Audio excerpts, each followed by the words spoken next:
La nouvelle vient de tomber.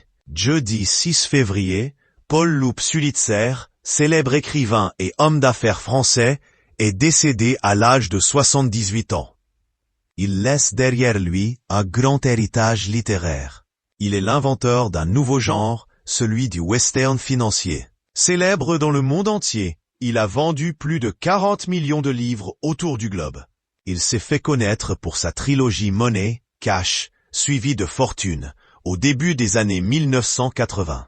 Ces 3 romans mettaient en scène la vie de Franz Cimbali, un homme d'affaires justicier. S'il est connu pour ses nombreux romans à succès, qui mêlent à la fois business et fiction, sa vie personnelle n'était pas en reste. L'écrivain était en effet père de plusieurs enfants. L'auteur de Money et Fortune était père de 4 enfants issus de différentes unions. En effet, il a été marié plusieurs fois.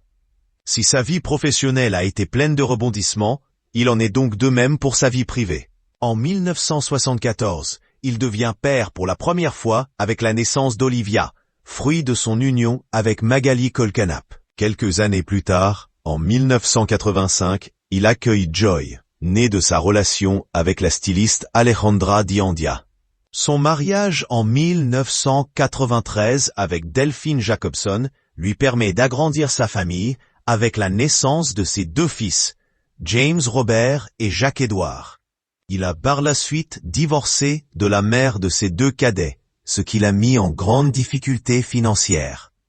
Aujourd'hui, ses fils aînés ont 51 et 40 ans. Ses fils sont quant à eux âgés de 32 ans.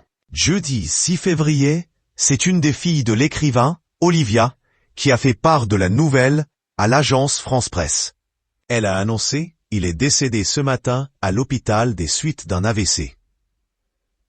Paul Loup Sulitzer résidait depuis plusieurs mois à l'île Maurice afin de prendre soin de lui. L'écrivain était en effet en proie à des problèmes de santé depuis plusieurs années.